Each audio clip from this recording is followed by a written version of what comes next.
Hey guys, this is Quantum JG making another video. So this time I decided that I would put forward a rebuttal to a person responding to Nintendo critics and complaints. This is specifically about the Nintendo Switch that's come out. So the game I'm playing today is Watch Dogs 2. I've taken a bit of a break of it. I've been playing Dead Rising 4 and Rise of the Tomb Raider, which I got in 2015 and spent a whole year not playing because I was too busy with uni and playing other games. But now I've been playing it. It's a pretty fun game, but I thought it's hard using Xbox game footage for these videos, so I thought I'd go back to the PS4 to make this footage. So anyway, let's get straight forward into the person who's responding to critics and my rebuttal to each of his arguments. So I hope you guys enjoy this video and we'll get into it now. The one thing that I actually am very surprised to see people sort of complaining about is the price. So in case you don't know, for some weird reason, the Nintendo Switch is going to retail on March 3rd, that's when it launches, for $299.99. So essentially $300 here in North America. There are somehow people who think that is overpriced. I don't really get it because, what bothers me is, and a lot of them are saying, like, I wish it was $250. That's what they wanted it to be. That's what they assumed it would be. It's not that, so they're upset. I think $300 is about as expensive as they could have made it. You kind of want to stay mainstream in a way, and I think $300 still is that. Alright, so let's have a look at the price. So these are prices. This is me looking at Australian prices, just because I'm an Australian consumer. So if you want to work out what the US price would be, or comparably, let's see, 1 AU dollar in US dollars. Actually, let's just type that in here.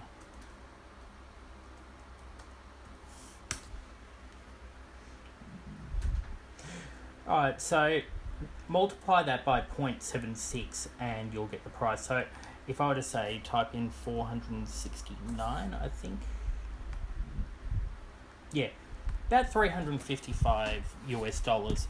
Okay, so there's about a $55 premium on it, probably through tax or some kind of crap. But anyway, let's okay, so that's the price. So that's the price. Let's go through what you get with the console. Alright, so you get the console itself, you get the dock, you get the AC adapter, Joy-Con grip, Joy-Con, an HDMI cable, and Joy-Con straps. Okay, for a comparison, I paid $550 for my PS4, and I think the Xbox One was about $600. So that's that stuff right off the bat. But there's a whole lot of accessories with it too. So let's go games and consoles.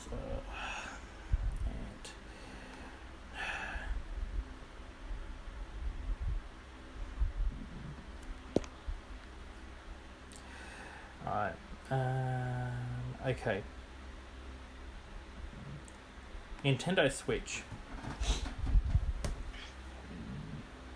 And with that, you don't get a game at all. Alright, so you can get all other colours and stuffs. But like, okay, so, but if you want to get an extra Joy-Con, you can either spend essentially $70 for each side. Straps, $14. And this is a huge complaint that a lot of people have had. The price of the Nintendo Switch gear, like $120 for the two sides if you want to get in red. I'd hope that you could get in a different colour. There's blue. I usually like the grey. Okay, so $120 for an extra Joy-Con pair. or $70 for one individually. That's a fair amount of money. Then you've got the case, extra charger adapter, Zelda's $90. The Pro controller, which people want, so I don't know how comfortable those controllers will be. And you've got all these accessories that are fairly heavily priced. Like, my 3DS was actually pretty cheap compared to this. I know that you can do more with it, but I think what people are saying with the price is that for the console, it's quite expensive when you add in all the other stuff. And then you've got the power of the actual machine as well. So let's go through. So yeah, that's mainly what I think people are worried or concerned about. So let's hear what he has to say about the other stuff.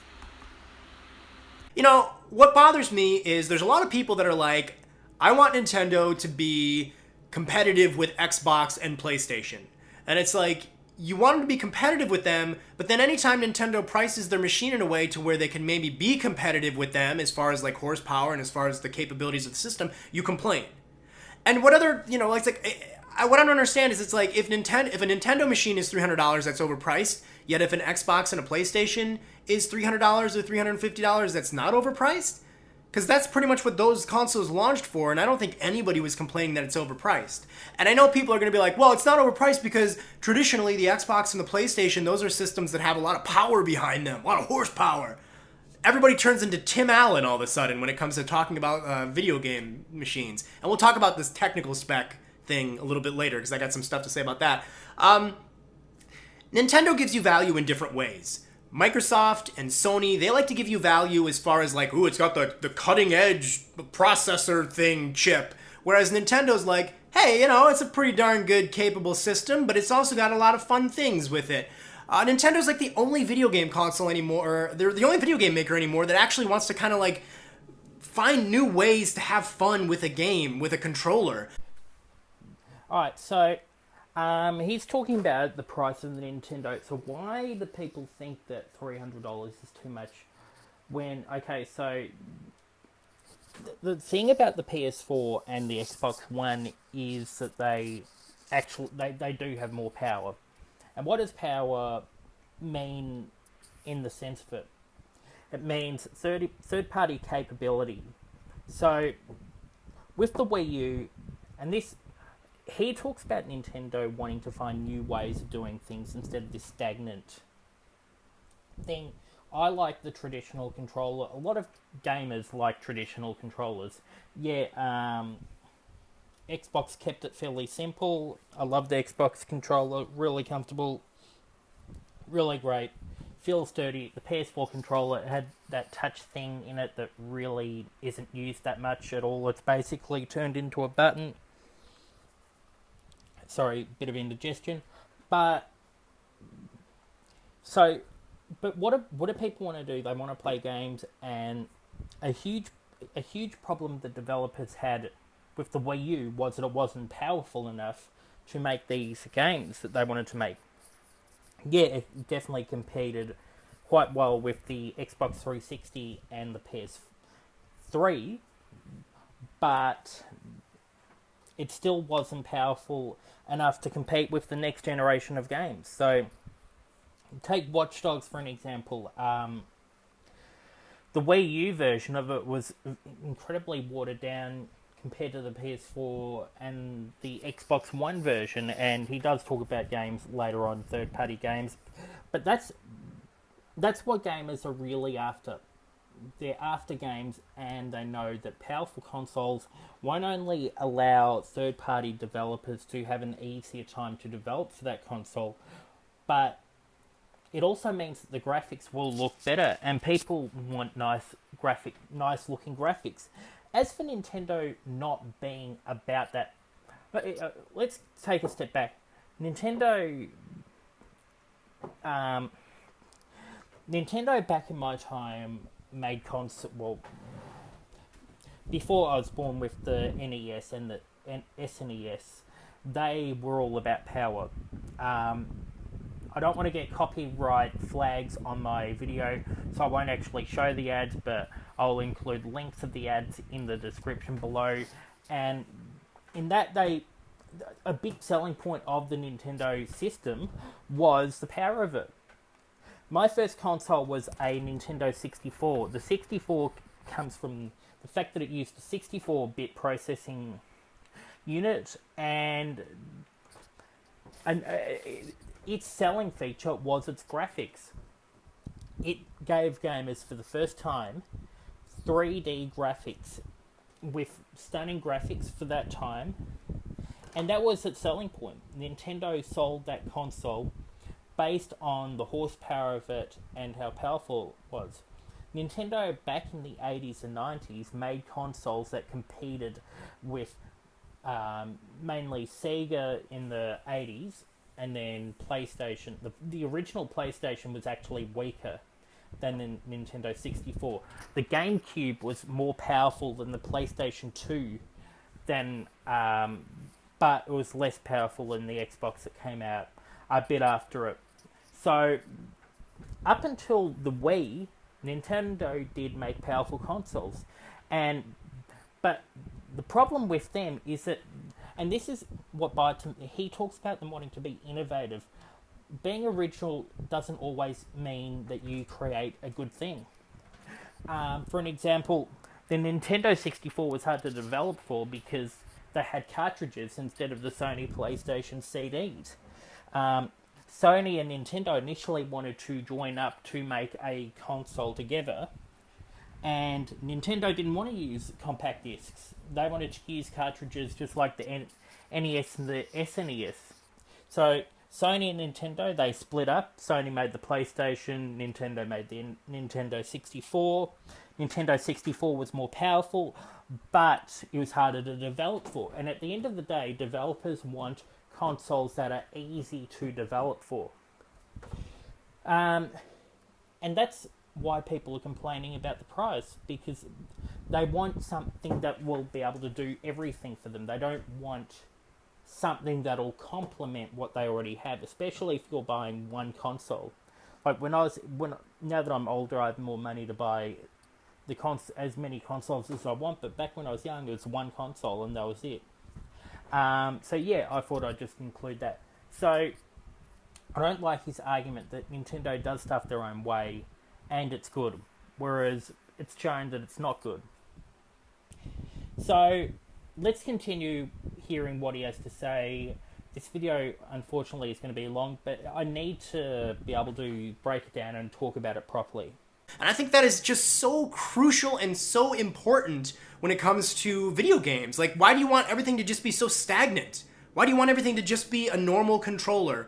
And I don't even like calling it a normal controller. It's more of like a classic controller. Yeah, this works really well in some cases. And so does this. This is really fun. And so is this. Like, video games, you have to stop thinking video games are all this. Because that's stupid, that's closed-minded, and this always isn't the most fun way of doing something. Alright, so my concern with these new gaming ways is, okay, so Microsoft tried the Kinect, and we can safely say that it's failed. Now, talking about the price thing, a lot of people didn't actually like the fact that the Xbox One had to have the Kinect with it, because a lot of people didn't want it. I personally didn't want it. I waited for the Xbox One to just come out on its own with a few games. That was what I wanted. I really didn't care for the Kinect at all. I like gaming with a controller. So the Xbox One with the Kinect system, I think, was about $600 or whatever, which is a fair amount and like that was the game. As for the Wii U, so yeah, and Rich said something really interesting. So with the Wii U, with the original Wii, when you thought of, okay, motion controls, yeah, that's pretty fun. But you're saying when moving your in like where you would normally play tennis, that seemed cool. But when you learned that you could just flick your wrist or do the exact same sort of thing, it takes the fun out of it. So these gimmicky controls, a lot of people have shown that they really don't care for it. And I know Nintendo wants to be innovative, but at the same time they're trading that gamers want for things that they think gamers may want, and it's damaging them. Like, so like, yeah, the Wii is sort of popular with that thing, but a lot of the people who bought those consoles didn't really buy any games apart from the Wii Sports that they had with it. So that's what I was wanting to talk about there. I personally don't like this. We have to innovate all the time. Like, there's a saying, don't reinvent the wheel or whatever. Things that work just work, and you don't want to muck around with them. Every time a console manufacturer tries to muck around with something, whether it's a nunchuck PS3 controller, or the weird-shaped PS3 controller, people didn't like it. The PlayStation has had the DualShock controller ever since its inception, and that's because it's a controller that people like. Microsoft, they started off with a huge... Like, I had the first Xbox console. They started off with this huge monstrosity controller that people hated. Then they shrank it down a little bit, and people preferred that a lot better.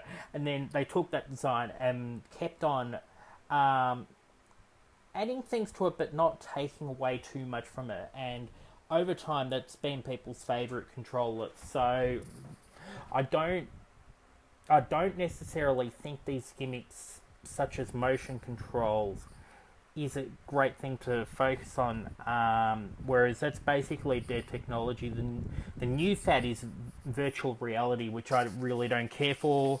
I don't know how that will take off. It may not. And before I finish, the last thing I really want to say is that the Switch, as far as we know it, isn't a media consuming device, whereas the Xbox One and the PlayStation 4, even the previous consoles, you can watch Blu-rays, you can watch DVDs, not with the latest PS3 console. I'm sort of deviating a bit, but people all, like me especially, I love consuming media on my consoles. I watch Netflix on them. I can obviously watch Netflix on my phone, but that's another thing that's been added that people love using their consoles for. The Xbox One S is a 4K Blu-ray player, a 4K Netflix player.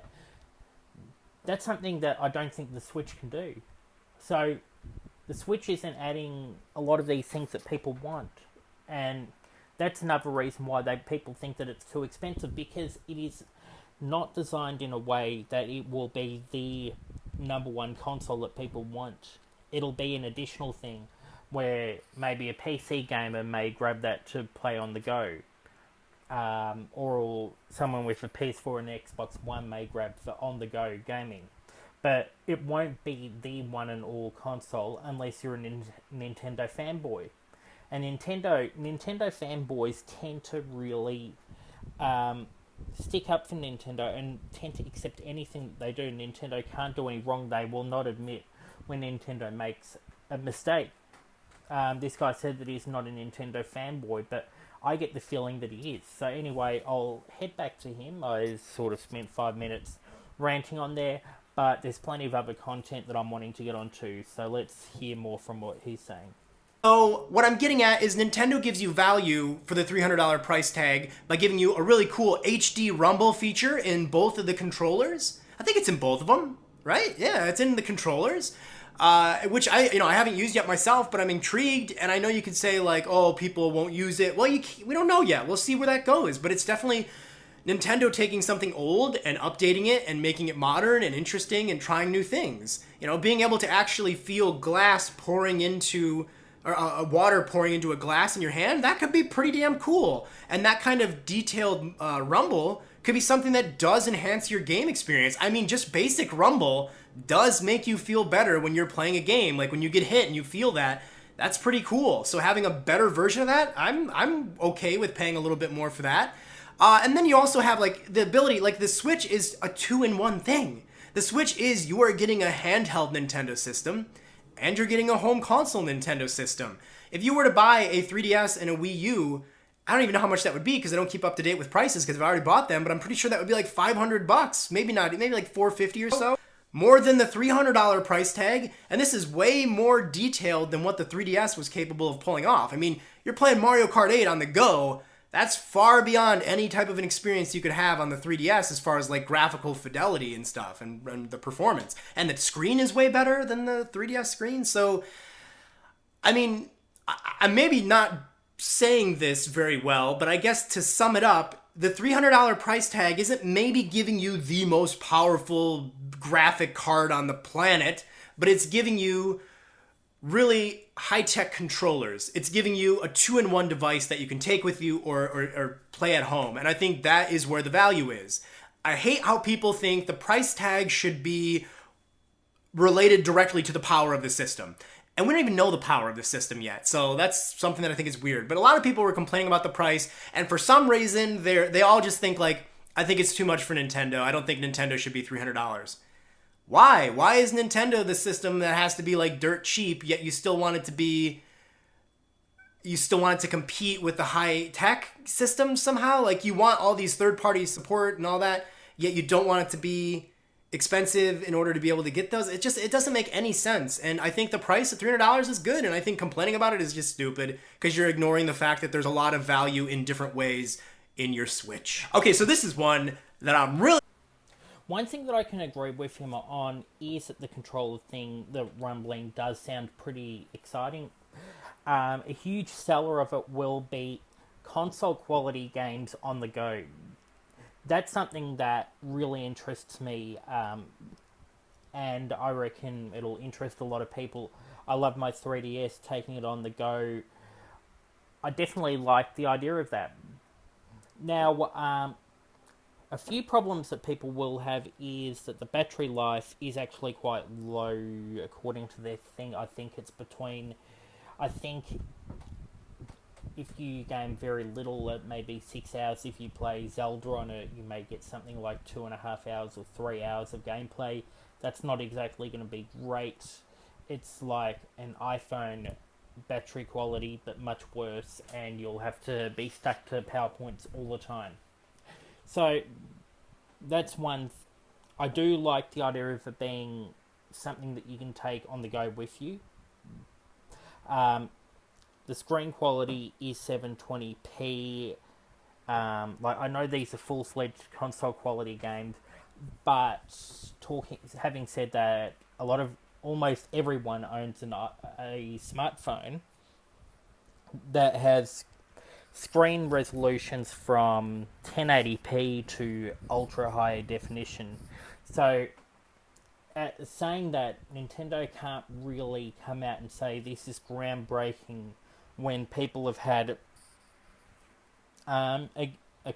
basically something they can game on for ages. Not saying that the games are that great. Nintendo first-party games are way more superior to anything I could play on my iPhone. But there still is that caveat there. And another thing, talking about we don't know what the technical specs are. Why won't Nintendo release that? So technical specs are quite important. As I said, when Nintendo started out back in the 80s, the technical specs meant everything. And now Nintendo is always trying to underpower its systems and trying to compete in other ways. Whereas a lot of people are just saying, Nintendo, we want you to release a powerful home console that can replace my Xbox One, that can replace my PlayStation 4. I want something that can play their first-party games along with third-party games in great detail with the best graphics. We want this from you, Nintendo, and you're not listening. You're releasing a whole lot of gimmicky crap that really doesn't interest us. Okay, being able to take it on the go is great, but if I can't play third-party games at a quality comparable to the Xbox One or the PS4, it's not going to replace them. I'm not going to go, oh crap, do I want to pay $300 or $469 in my case for a Nintendo Switch, or do I want to pay a comparable price for a PlayStation 4 and an Xbox One that has heaps of games? Another complaint that I have is that the Nintendo Switch doesn't have that many games on its lineup.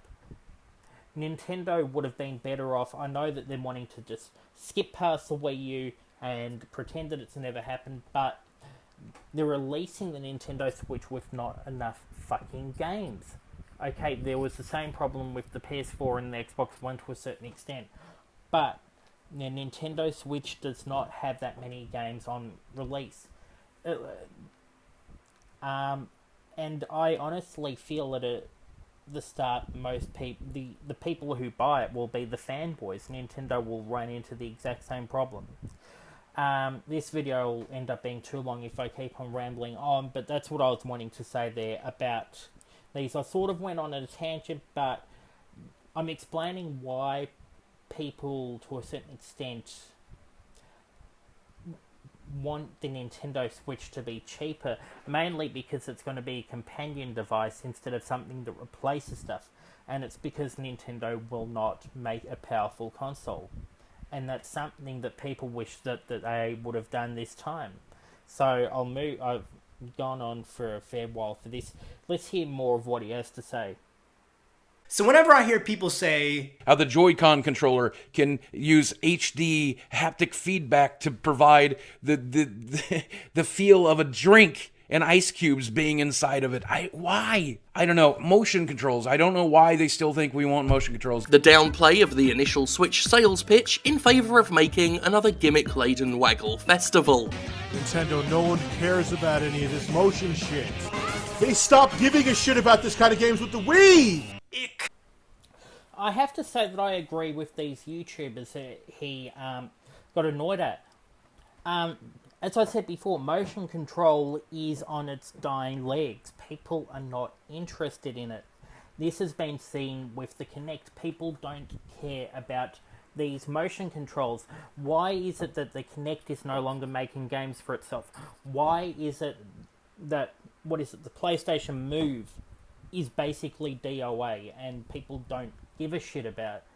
People don't give a shit about motion controls. It was a gimmick when the Wii came out over 10 years ago now, and people don't care about it. People literally do not care about motion controls. So I agree with what those people are saying. Let's hear more about what he has to say about why motion controls are apparently so interesting in 2017 when people honestly don't give a shit. Kind of annoys me. Because it's really self-indulgent. You're living in a bubble. You're assuming that because you don't like motion controls, nobody else does. And you're thinking, motion controls were introduced in 2006. It's 2017. Let's get rid of them. They're old now. Well, first of all, just like anything, motion controls have made advancements, and I'm willing to bet that the Joy-Cons have even more precise motion control.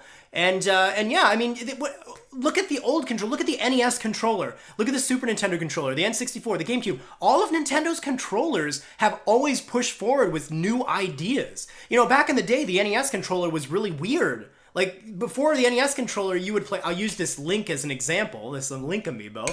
But it was just like a little knob, and you'd do this, and there was like one button on an Atari or whatever. That's what the standard controller was. And then Nintendo came along, and they had the NES thing, and they had buttons and a D-pad and stuff. And you had two-player support, and you had, like... Nintendo has always been about pushing the boundaries with what can be done with a controller. I have no idea how there's so many people that are like, I grew up with Nintendo, I love Nintendo, man, but they gotta stop with these wacky new controllers. What? If you really grew up with Nintendo, you gotta stop and realize that those things you were using to play on the Super Nintendo and the N64, those were very weird and revolutionary for their time, and they became standard. And I got bad news for you, great news for me, and millions of others. Motion controls are a new form of standard. They're not the standard, but they are a standard, and they're not going They're not going anywhere, and thank God for that. No, to be honest, it's the Nintendo fanboys who are being self-indulgent. The statistics speak for themselves. Companies other than Nintendo are not investing in motion controls because it's not selling. It's not a viable business decision anymore. Why would two of the biggest game companies say, we are not focusing on motion controls anymore? People don't enjoy it. It's a fact. Yes, maybe a few Nintendo people may enjoy motion controls, but people as a whole do not enjoy it. And it's not 3 people who are saying it, it is the majority of gamers on either PC, Xbox One, or PS4 who are saying we do not care about motion controls. These companies are not offering that anymore. You go to a PlayStation E3 event, it is about games. It's about their first-party games that look great, have a great story to them, and people get immersed in them. Similar with Xbox One, with maybe a bit more sport and action stuff. But the thing that goes is that motion controls do not interest a lot of people. The main things that motion controls are used for now are the Let's Dance or whatever that thing is that Ubisoft makes that not many people enjoy. That's it. It's not... Again, as a Nintendo fanboy, you are being self-indulgent. It's not these people. These people are just pointing out the facts that are out there. It's so hard to talk to, and this is why I wanted to make this video. Nintendo fanboys get so stubborn with these things. They think that Nintendo can do no wrong. And as for the controllers, yes, Nintendo started off with the NES to the Nintendo 64, and even the GameCube, constantly looking at the controller and going, how can we make it better? I like what they did with the Nintendo 64 with the handbars. The third part is a bit weird because we've only got two hands. But, you know, that evolution of controllers, that was pretty good. I liked the Nintendo controller, and I think the Nintendo 64 controller and stuff sort of gave way into the controller that we like using now with the two handbars, and that's comfortable. I think the Nintendo 64 controller sort of set us up to having these controllers. I'm not a huge fan of these other motion things. When I sit down, I enjoy a controller that's just a basic controller that works and that isn't a gimmick. And PlayStation and Xbox give that to me. Nintendo doesn't. With the 3DS, I like using just my usual the directional pad. The touch thing is sort of a bit of a gimmick. I'm not a huge fan of that, but you know, I like just playing my Pokemon on 3DS with basic controls that bring me back to my Game Boy days. But yeah, statistics speak for themselves. It's not them saying it. It's consumers that are saying that they don't care about motion controls. But people are really surprised that on stage Nintendo wasn't like, and here's a detailed analysis of all the technical specs behind the Switch. When has Nintendo ever done that? Nintendo's never been about the technical specs. They've never been like, hey, let's detail the tech specs to these people. Oh, it's got this type of a processor and this kind of a chip. You know when we're going to learn about the specs of the Switch? When somebody buys one and opens it up and then says what it is on the internet. Nintendo never comes out and says, this is what our system is. That's not a Nintendo thing to do because they think in a more artistic way. They think it's more important to make a system that's capable of doing the kind of games they want to create. They're not really going to brag about their hardware and their techs and all that. They'll brag about the controllers and stuff. But it's so crazy to me. Like, almost everybody's like, I can't believe we don't even know the specs for this thing. Somebody even said they're not going to buy it until they know the specs. What?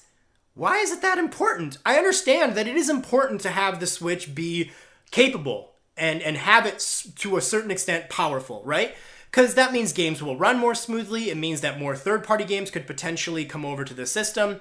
It's important to have a powerful system in this day and age, and it always has been. But everything we've seen, I mean, even the Wii U I felt was pretty powerful, aside from maybe a few things, but Switch seems pretty powerful. It seems powerful enough, and I don't know why so many people are so surprised and obsessed over the literal specs of what the Switch is. It's not that important. It really isn't. At least not at this point in time. Take it easy. We'll get the specs at some point, if that's so important to you, but to blame Nintendo for not saying it is weird, because again, they've never done that. So, you want to know why people want to know what specs there are, and the thing is, and you literally answered the question that you asked yourself. Why do people want to know what the specs are?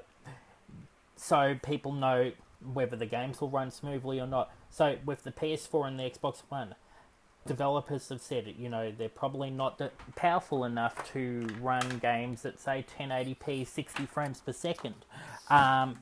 Hence why Xbox and PlayStation are making more powerful versions of their consoles. You've got the PlayStation 4 Pro, which is more powerful. I don't know how well games are running on it. Apparently they're running better than what they were before. And then you've got the Scorpio, which is even more powerful than the PlayStation 4 Pro. And people want to know. Now, you said that the Wii U was more powerful enough in your opinion. But when the Wii U came out, when it compared against the PS4 and the Xbox One, it was not on an equal footing. The developers had to spend extra time developing their games. They had to water down features so it would actually run on the damn system. This was an 8th gen console. This was more powerful than the PS3 and the Xbox 360, but it could not compete on a power scale compared to the PS4 and the Xbox One. And those consoles are not even that powerful when you compare them to a gaming PC. As I think Boogie298 said, and Review Tech USA said, so these consoles aren't powerful enough to compete with gaming PCs. And then you have to consider the fact that because the Wii U versions came out later and were watered down, very few people actually bought the version, so gaming developers said, okay, with the Wii U version we have to put more effort into releasing, into getting it to work on the actual console. They have to put in more effort. It's not selling as well as the PS4 and the Xbox One version. So why are we doing this? Why are we making third-party games when they're not selling well and they take more effort to develop for the Wii U console? It's the same problem with the Nintendo 64, and Nintendo keeps on thinking that by being original, they will end up doing well, like what they did with the Super Nintendo and stuff. But the problem is the gaming developers went, okay, just using the Nintendo 64 PlayStation example as a comparison, the PlayStation was really easy to develop for, so a lot of third-party developers said, okay, let's develop these games over here, we can put them on a compact disc, and bam, we've got a game on the PlayStation. With the Nintendo One, we have to try and get it on a cartridge. A lot more effort, even though it was more powerful and more capable of the console, it was harder to develop for, cost more money. Businesses want to make sure that they maximize profit, minimize costs. When you make it hard to develop for, that increases costs, and if people aren't buying the games because they're watered down and they come out later, that's going to decrease the profit. So why would developers want to continue developing for it? With the Nintendo Switch, yes, Nintendo makes some great first-party games, but the Switch needs, I'll say it again, the Switch needs to have good third-party games. They need to have a library of games for this console. The Wii U did not get third-party games, and people weren't buying it in numbers, so it was a cycle that said, okay, well, few people own the Wii U, so why release games on it? And people going, okay, well, there's few games on the Wii U, so why buy it? And it was the I don't know what the right word is, but it was a cycle that kept itself going. It was in a anyway, I won't go on about that. But that's why people want to know what the specs are. They want to know whether the Switch will be able to compete well against the PS4 and the Xbox One, which are, as developers say, not that great and will probably not last that long. Hence why Sony and Microsoft, released new, more powerful consoles, like a halfway upgrade to their console. So that's where I want to leave it on that. Let's hear more of what he has to say. But that's why people want to know what the specs are. And then finally, this one I might take a little bit of crap for, but I gotta say it. a lot of people always talk about third-party support when it comes to Nintendo. That's the like most talked about thing, especially with the Switch. They're always talking about like, oh man, I've heard people say we're also dropping third-party support. You know, apart from a few games like FIFA and Rayman, you're still not gonna be able to get anymore. Which is a little weird to me, because here's the deal. Aside from like the NES and the Super Nintendo, third parties have abandoned Nintendo. Like, they've not been with Nintendo for a long, long time. And it's true that we do get third-party games every generation, but as soon as competition came along, third parties moved over to Sega, they moved over to Sony. It's just not Nintendo's strength to have a lot of third-party games. So I don't understand why people don't just grasp this already. Get it through your head. Nintendo's console is never going to be the go-to console for third-party support. For a variety of reasons. For one thing, it's not going to sell as well. Doom and all those kinds of games like Assassin's Creed, Call of Duty, like all those more core, gritty, realistic games, they're not going to sell as well on a Nintendo system. And I know you could say, well, the reason for that is because every time they make them, the Nintendo version is gimped in some way or it's late. And that's a legitimate complaint. That's a legitimate argument. But I think even if they weren't, even if it was the exact same thing, Nintendo's version would still be the weakest sales, and third parties would eventually say, why are we supporting the Switch? It's always the version that has the least amount of sales. Let's just focus on PC, Xbox, and the PlayStation. So, I mean, I don't really think third-party support is as important to the Switch's success as people think. So this here is why I wanted to make this video about rebutting the arguments put forth by this guy. So he said, Nintendo, third party? Nah, forget it. No, it's not Nintendo's strength. They don't sell well. Too weak. Don't put, we don't care about third party games. He was talking about people being self-indulgent about wanting a normal controller. But apparently it's not being self-indulgent for Nintendo fanboys to say, we only care about Mario and Zelda. Who cares about all the other crap? We don't care about third-party games. Probably not going to buy it. So, you know what? We don't really care if it's put on the console or not. Not really our concern. That there is what drove me to make this video. Because why did the Wii U have such a weak sale? Okay, the Nintendo fanboys bought the console, but no one else did. To a certain extent, maybe a few people started off going, hey, maybe they still have a few third-party games. But, no. People weren't buying these consoles in numbers. And it was part of it was because it was advertised poorly, but another part was that it didn't have third-party games on it. People like third-party games. So, let's hear about what Maury has to say, but I just wanted to interject into there, why I was really irritated by this video. What's important to the success of the Switch is Nintendo. The Marios, the Metroids, the Zeldas, the Star Foxes, the F-Zeros, the Pikmins, the Animal Crossing, the Fire Emblems, the Xenoblades, all of that stuff. And I'm sure I forgot the Kirbys, the Donkey Kongs. That is what is important to Nintendo's success. As well as brand new IPs. Like, we've got Splatoon, we've got that little Snipper Clips thing, we've got ARMS, we've got, the more casual games like the Wii Sports stuff. That stuff is what Nintendo needs to focus on. As well as new stuff. Totally new stuff that we haven't even seen yet. If Nintendo does that, they don't need third-party support. A little bit of it here and there, sure, of course. But it doesn't need massive third-party support. Every big, hardcore game that comes out for the Xbox and the PlayStation really doesn't need to go to the Nintendo system.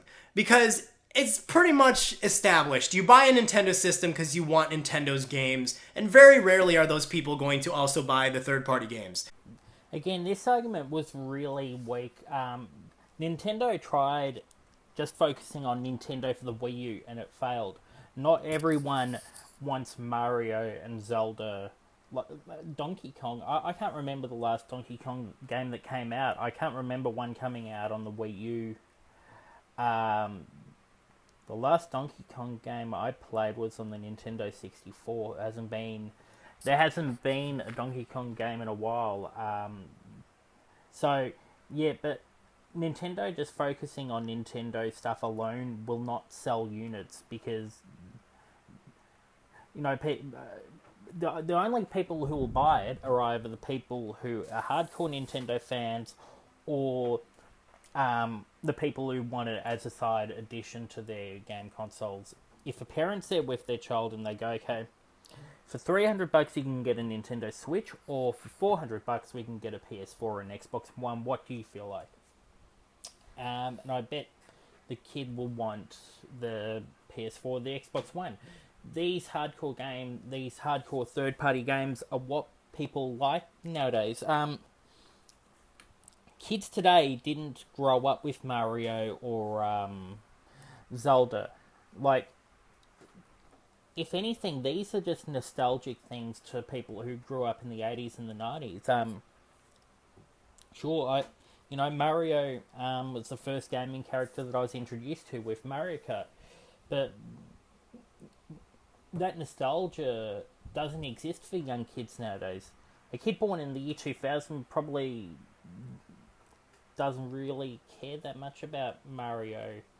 They like their Call of Duties, or I don't know what they enjoy, but this nostalgic thing with Mario, it's basically stopped with the 90s kids. To a certain extent, it's time to move on. Yeah, Mario's fun, but if you're going to just try and keep on living on your final successes, you're going to be like that band that, did well in the 70s and then just stopped doing well. Nintendo has to try and get a more diverse set of gamers in, instead of just focusing on the people who enjoy Nintendo content alone.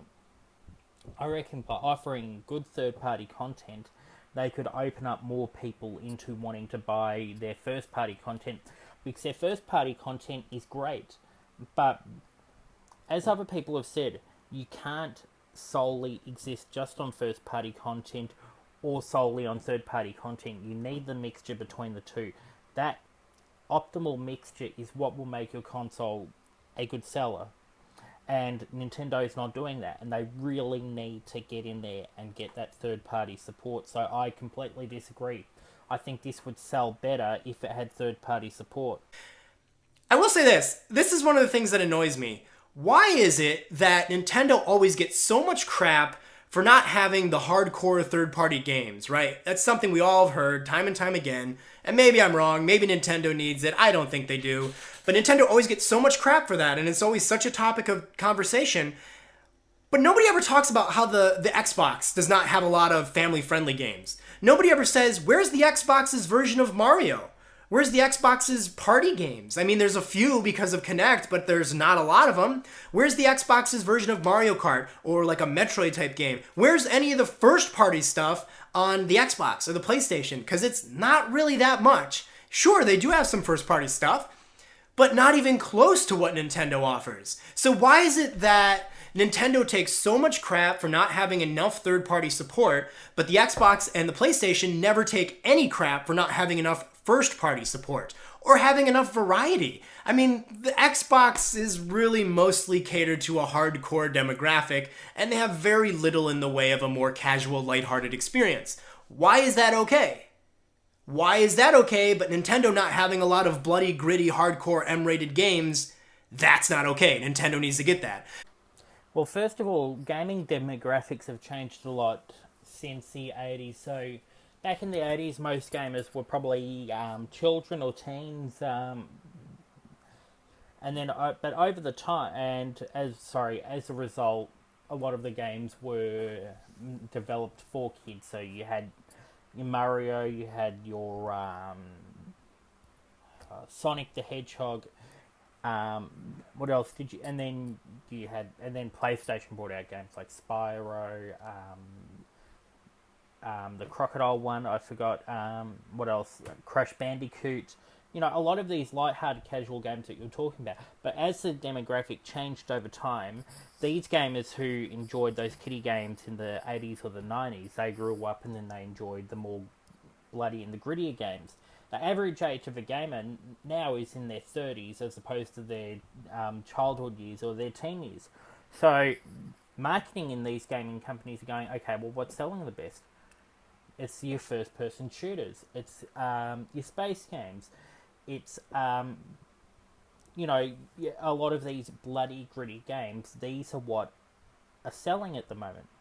These are what people enjoy because the demographic has switched over.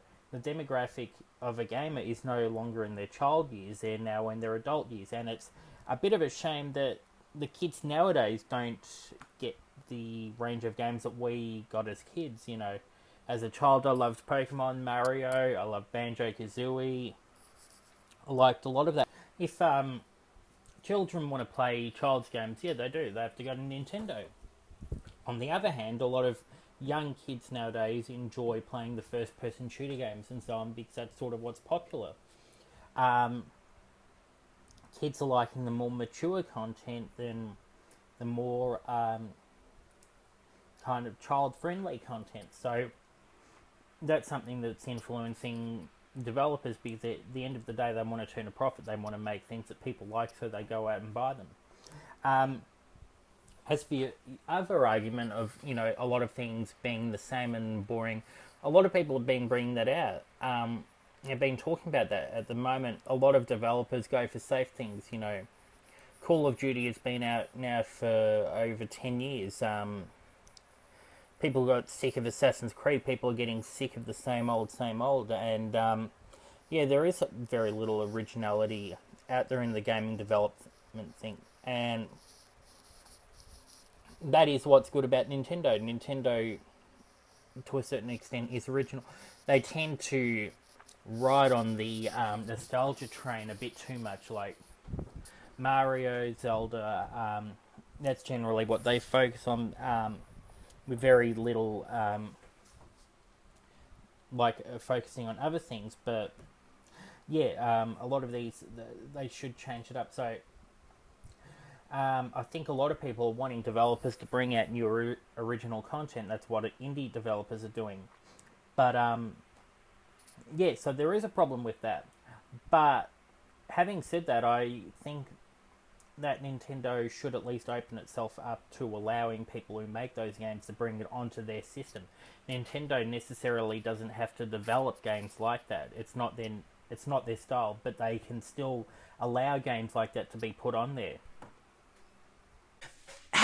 Wanting Nintendo to have these big hardcore games, to me, is like saying, why doesn't Disney have a lot of movies where, you know, it's a horror film with a lot of blood and guts?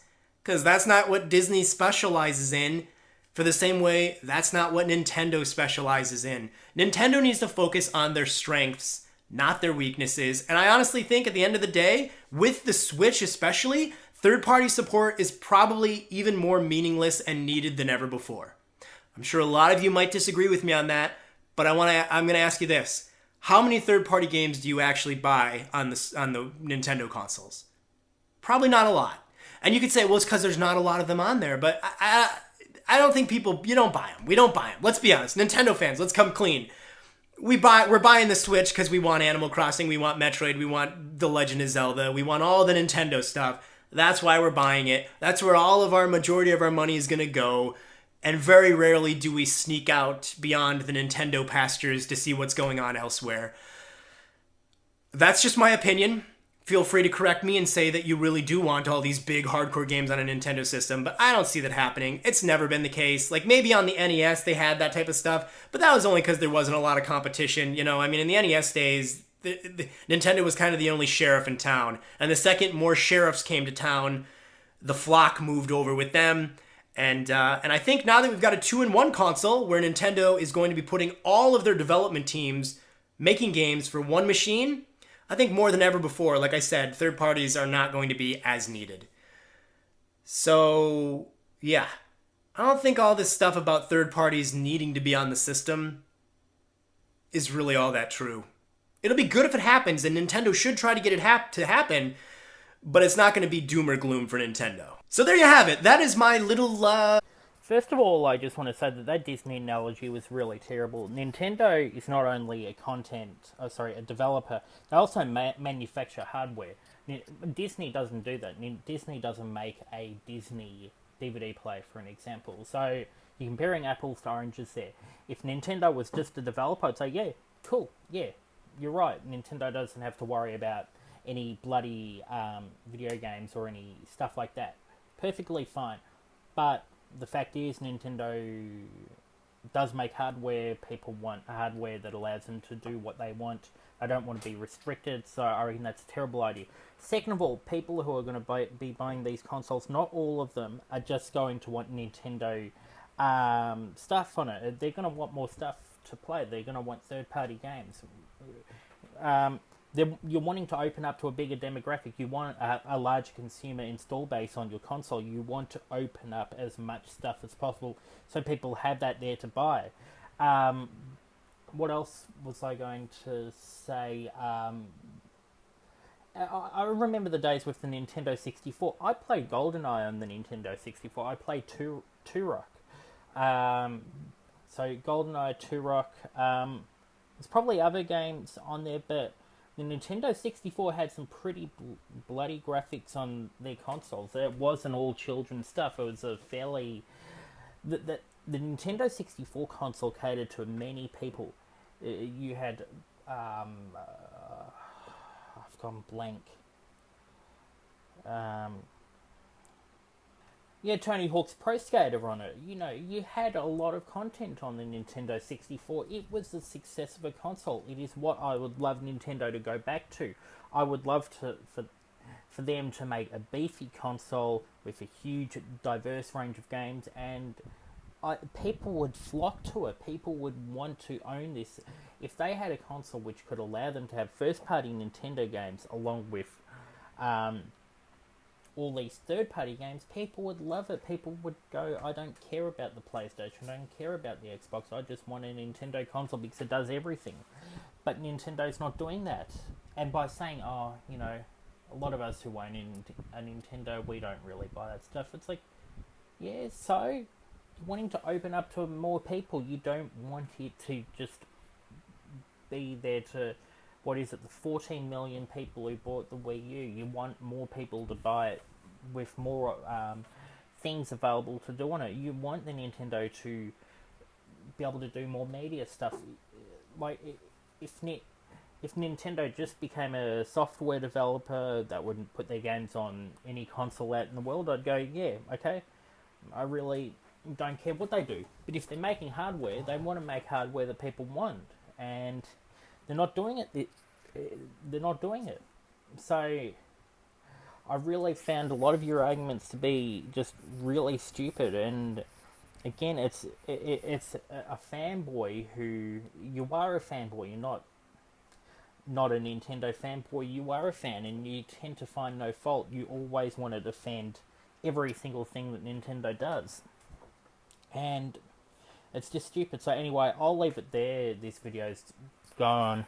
Is basically an hour long. So sorry to put you guys through it, but I had to do an in-depth critique of someone's argument, a Nintendo fanboy argument, and allow people to see what people on the other side of the fence are thinking when they look at Nintendo.